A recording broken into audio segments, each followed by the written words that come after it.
성경 공부에 참석하신 모든 분들을 환영합니다. 지금은 저희가 변증학을 공부하고 있습니다. 변증학은 기독교 신앙을 증명하고 변호하는 것입니다.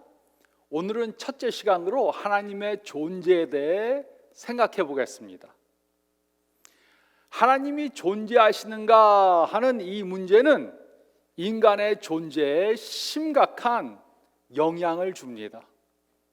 하나님의 존재 여부에 따라 삶의 의미, 또 도덕적 가치, 인간의 존엄성이 결정됩니다. 이 세상의 사람들은 모두가 세 부류 중 한 부류에 속하게 됩니다.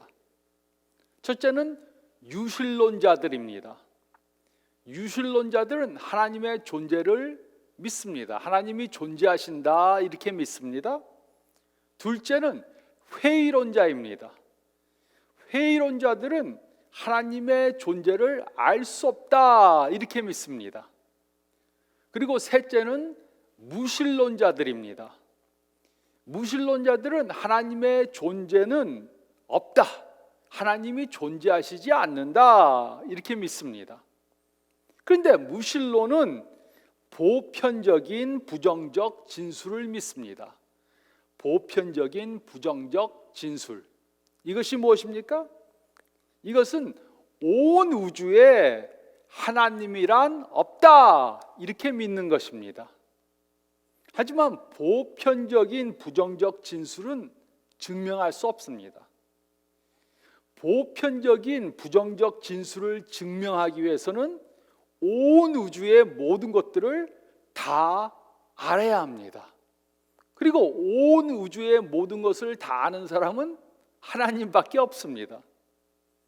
그렇기 때문에 시편 14장 1절은 어리석은 자는 그 마음에 이르기를 하나님이 없다 하는도다 이렇게 말했습니다. 오직 어리석은 사람만이 나는 하나님이 없다는 것을 증명할 수 있다 이렇게 말하는 것입니다. 그런데 몇천 년 동안 많은 사람들이 하나님의 존재에 대한 철학적 증명을 하고자 했습니다. 그리고 이 철학적 증명들은 보통 네 가지가 있습니다. 첫째는 존재론적 증명입니다. 존재론적 증명. 이들은 이렇게 논쟁합니다. 세상에는 세 종류의 존재만이 가능하다 이렇게 말합니다. 첫째는 필연적 존재입니다. 필연적 존재는 다른 존재물에 존속을 받지 않고 존재가 끝날 수 없는 것입니다. 그 예로 하나님이 필연적 존재입니다. 둘째는 조건적 존재입니다. 조건적 존재는 존재 여부가 다른 존재물의 존속을 받고 존재가 끝날 수도 있는 것들입니다. 그 예는 저입니다. 저는 저희 부모님 때문에 생겨났고 그리고 또 저의 존재가 끝날 수도 있습니다. 또 다른 예는 의자가 될 수 있습니다.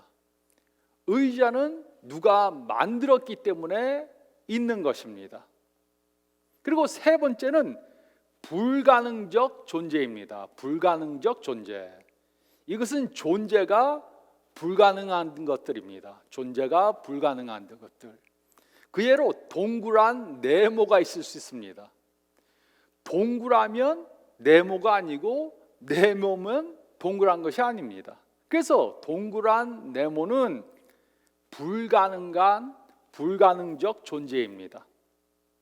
그런데 하나님은 조건적 존재가 될 수 없습니다. 하나님은 누구에게 종속을 받는 분이 아닙니다. 또 하나님은 존재가 가능하신 분입니다. 하나님의 존재는 가능합니다. 그 누구도 하나님은 온 우주에 없다 증명할 수가 없습니다. 그러므로 하나님은 필연적으로 존재하십니다. 이렇게 논증하는 것이 바로 존재론적 증명입니다. 둘째는 우주론적 증명입니다. 우주론적 증명. 이들은 이렇게 논증합니다. 모든 존재하는 것들에는 원인이 있습니다. 저는 저희 부모님 때문에 존재하고 저희 부모님들은 저희 할아버지 할머니 때문에 존재하고 이렇게 모든 것에는 존재하는 원인이 있다. 이렇게 말합니다. 그리고 모든 원인에 무한한 역행이 있지 않는 한 원인이 없는 원인이 있을 수밖에 없다. 이렇게 말합니다. 즉 우리가 끝까지 올라가면은 결국엔 무엇인가가 누군가가 그것을 시작하게 되었다. 이렇게 말하는 것입니다. 그러므로 원인이 없는 하나님은 존재할 수밖에 없다. 이렇게 말하는 것이 우주론적 증명입니다. 우리가 생각해 보면 어떤 사람들은 빅뱅이란 것을 믿습니다. 아무것도 없었는데 뱅! 크게 빅뱅이 일어나서 그 다음에 모든 것이 진화됐다. 이렇게 믿습니다. 하지만 아무것도 없는데 원인이 없는 빅뱅이 생길 수는 없습니다. 그것은 과학적으로 증명할 수 없는 것입니다. 그렇기 때문에 하나님이 없이는 이 우주 만물이 존재하는 것이 불가능합니다. 이렇게 믿는 것이 우주론적 증명입니다. 셋째는 목적론적 증명입니다. 목적론적 증명. 이들은 이렇게 논증합니다. 온 우주는 시계와 같고 돌과 같지 않다. 우리가 시계를 열어보면 누군가가 디자인해서 그것이 돌아가게끔 만들었다는 것을 알 수 있습니다. 하지만 돌덩어리를 보면 이건 그냥 처음부터 이렇게 있었다. 이렇게 보입니다. 왜냐하면 거기에는 어떤 디자인이 없기 때문입니다. 근데 우주에는 분명한 목적이 있고 디자이너가 있습니다. 그러므로 우주의 목적을 만드신 하나님은 존재하신다. 이렇게 말하는 것이 목적론적 증명입니다. 그러므로 인쇄소가 폭발해서 사전이 만들어질 수 없습니다.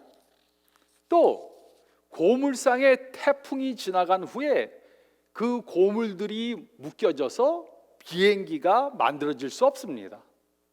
또 바람의 침식과 비의 침식 때문에 우연히 마운트 러시모어가 만들어졌다. 이렇게 믿을 수 없습니다.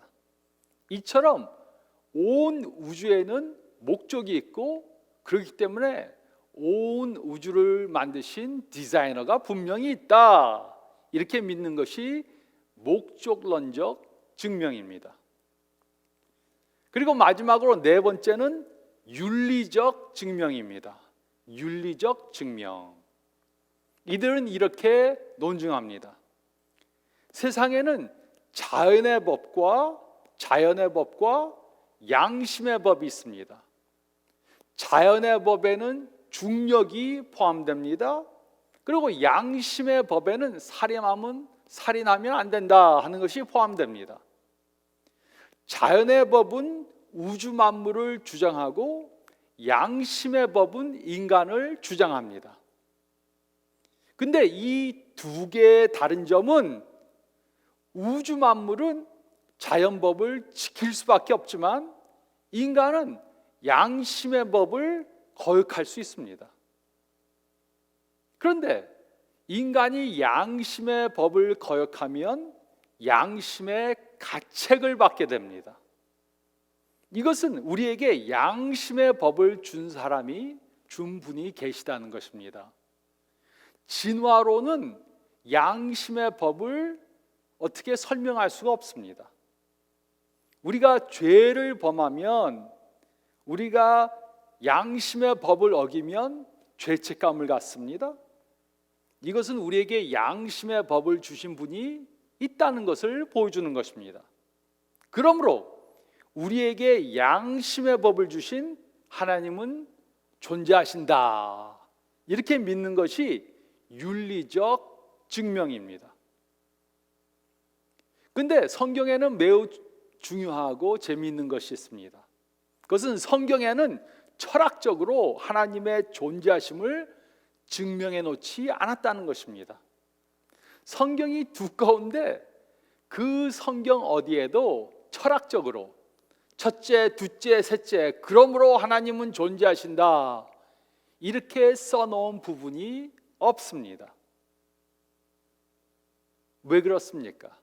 왜 하나님께서는 철학적으로 그의 존재하심을 증명해 놓지 않았습니까? 그 이유는 이렇습니다. 사람의 철학에는 한계가 있습니다. 또 이 네 가지 증명들에도 모두 약점들이 있습니다. 그래서 성경에는 철학은 제한된 것이기 때문에 하나님에 대한 철학적 논증이 없는 것입니다. 근데 성경 중에 철학적 논증 비슷한 것이 나오는 책이 있습니다. 그것은 바로 욥입니다. 욥기. 여러분이 잘 아시는 그 욥은 아주 경건한 삶을 살았습니다. 근데 하나님께서 그에게 어려운 일이 생기도록 허락하셨습니다. 그래서 욥이 엄청난 고통 중에 있었습니다. 그래서 그의 친구들이 그를 위로하러 찾아왔습니다. 그들이 이렇게 말했습니다. 하나님은 정의의 하나님이시다. 근데 너는 지금 벌을 받고 있어. 이것은 네가 죄를 범했다는 증거야.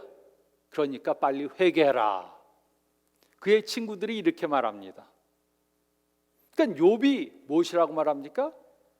나는 하나님이 정의의 하나님인 줄로 알았어. 그런데 나는 아무 잘못한 것 없이 지금 이 고통을 당하고 있어. 그래서 나는 정말 하나님이 정의의 하나님인가 의심이 된다. 이렇게 말합니다. 그러니까 그의 친구들이 또 말합니다. 하나님은 정의의 하나님이고 너는 벌을 받고 있어. 그러므로 회개하라. 이렇게 욥기 3장부터 37장까지 이들이 논증을 합니다. 서로 얘기를 하고 다툽니다. 그러다가 욥이 이렇게 말합니다. 나는 좀 하나님한테 따져봐야 되겠어. 왜 나한테 이런 일이 오게 하셨는지 하나님한테 좀 따져봐야 되겠어. 하나님 좀 일로 내려오시면 좋겠어. 이렇게 말합니다. 근데 욥이 기대하지 못했는데 정말 하나님이 욥에게 오셨습니다. 그리고 욥과 그의 친구들에게 많은 질문들을 하십니다. 무슨 질문을 하셨습니까? 너희들이 내가 하마를 창조했을 때 있었냐? 내가 악어를 어떻게 만들었는지 알아? 또 내가 온 우주를 어떻게 창조했는지 너희가 이해하냐? 이렇게 말씀하시면서 그렇게 쉬운 것도 이해를 못하면서 어떻게 나의 정의, 공의에 대해서 논쟁을 하느냐 이렇게 말씀하십니다. 그러니까 욥이 뭐라 그럽니까? 내가 하나님을 뵙기 전에는 여러 가지 질문들이 많았는데 하나님을 뵙고 나니까 그 질문들이 무엇이었는지 다 잊어버렸어. 그리고 나는 죄를 덮어쓰고 회개한다. 이렇게 말합니다. 이 욥기는 철학자들에게는 좀 마음에 차지 않는 책입니다. 논쟁을 하다가 시시하게 끝났다 이렇게 생각할 수 있습니다. 하지만 그들의 논쟁은 그들이 하나님을 경험했을 때 얼마나 한정되었는가를 보여줍니다. 그렇기 때문에 우리들에게 하나님의 존재를 가장 잘 강하게 증명해 주는 것은 철학적 논쟁이 아니고 개인의 경험인 것입니다. 물론 이런 여러 가지 철학적 증명들이 있지만 우리에게 하나님이 존재하신다고 가장 잘 말해주는 것은 우리가 하나님을 경험하는 것입니다. 어떤 사람이 저에게 물을 수 있습니다. 강 목사님한테 아내가 있다는 것을, 배우자가 있다는 것을 증명해 보세요.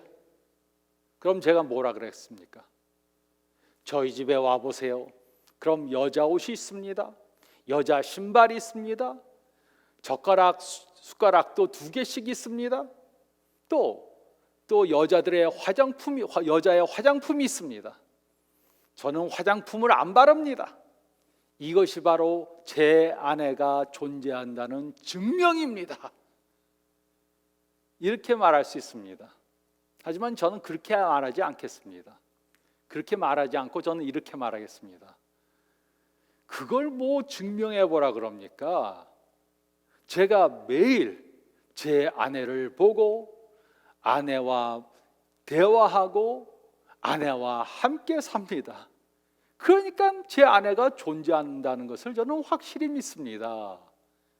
이것이 철학적 논쟁보다 훨씬 더 강하게 제 아내가 있다는 것을 증명해 주는 것입니다. 그러면 이 4가지 논증들, 증명들은 아무 쓸모가 없는 것입니까? 그것은 아닙니다. 이 증명들은 적어도 하나님의 존재하심의 가능성을 보여줍니다. 하나님이 존재하신다 하는 가능성을 보여줍니다. 그리고 어떤 이들은 이런 증명들을 통해 하나님을 영접했습니다. 이 논증 등을 듣고, 이것을 듣고 나도 하나님이 계신가, 정말 교회에 가봐야 되겠다, 성경을 읽어봐야 되겠다 하고 예수님을 만난 분들이 있습니다. 그러므로 우리는 이런 증명들을 적절하게 사용할 수 있어야 합니다. 마땅한 때, 적합한 때에는 이 논증들을 사용해서 그들로 하나님이 있다는 것을 깨닫고 하나님께 올 수 있는 기회를 줄 수 있습니다. 하지만 이 논증들을 사용할 때 조심해야 합니다. 왜냐하면 말다툼을 하다가 그 사람의 감정을 상하게 하고 오히려 하나님으로부터 멀어지게 할 수도 있습니다. 그 논쟁을 이기고 그 사람을 잃으면 안 됩니다. 그래서 적절한 때 이 논증들을 사용해서 하나님을 모르는 분들을 예수님께 인도하는 여러분들이 되셔야 합니다. 이 논증들을 통해 하나님께 영광 돌리는 여러분들 되시길 바랍니다. 다음 시간에는 기독교와 다른 종교들을 비교해 보는 시간을 갖겠습니다.